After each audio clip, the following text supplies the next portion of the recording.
రేపు రైతులు చేపట్టే కార్యక్రమానికి మాత్రం పూర్తి స్థాయిలో సంఘీభావం. రేపు 24 మొత్తం వివాదమే ఉన్నది. ఇలా ఆలే 42,000 కోట్లు ఉన్నారు, ఆలే 7,000 కోట్లు ఇచ్చారు.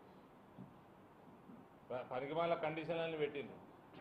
ఆ కండిషన్లన్నీ మేనిఫెస్టోలని పెట్టాలి కదా, ముందే పెట్టాలి కదా.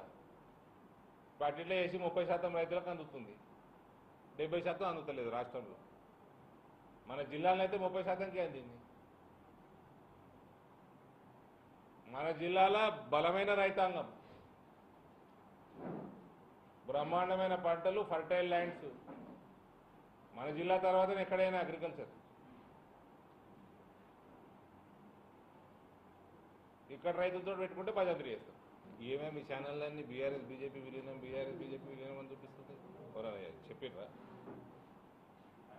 ఇదిగోండి, ఇవాళ రేపు రాజకీయాలల్లా ఈడ గెలుస్తున్నాడు అటు దుంకుతున్నాడు, ఆడ గెలుస్తున్నాడు ఇటు దుంకుతున్నాడు. కల్వకుంట్ల చంద్రశేఖరరావు, కేటీఆర్, కవిత, ఈ ముగ్గురికి బీజేపీ తోటి జీవితాంతం ఎటువంటి సంబంధం ఉండదు, క్వశ్చనే లేదు. ఇక వేరే వాళ్ళు ఎటు దుంకుతారో ఎటు పోతారో అవన్నీ నడుస్తూనే. ఆల్రెడీ కాంగ్రెస్ విలీనం అయ్యారు కదా, కాలేదు ఎమ్మెల్యేలు. ఒక ఎమ్మెల్యే అయితే పోయి ఎంపీ నిలబడే కాంగ్రెస్ టికెట్ మీద. మళ్ళీ మీరు బీజేపీ బీఆర్ఎస్ విలీనం అంటారు ఏంది? మీ ఛానళ్ళు మీరేనా విలీనమైనా?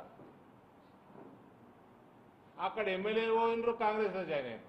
అంతకుముందు కాంగ్రెస్ వాడు పోయిండు, బీఆర్ఎస్లో జాయిన్ అయ్యిండు. మా దగ్గర బండి సంజయ్ చెప్పాయి, మా దగ్గర కూడా జాయిన్ కావాలంటే రిజైన్ చేసి రావాలని. వీళ్ళు ముగ్గురు ఈ ట్రిపుల్ కే అవుతున్నదో, కేసీఆర్, కేటీఆర్, కవిత సచ్చినా కూడా వీళ్ళు బీజేపీ దగ్గర రానియరు. హెచ్చా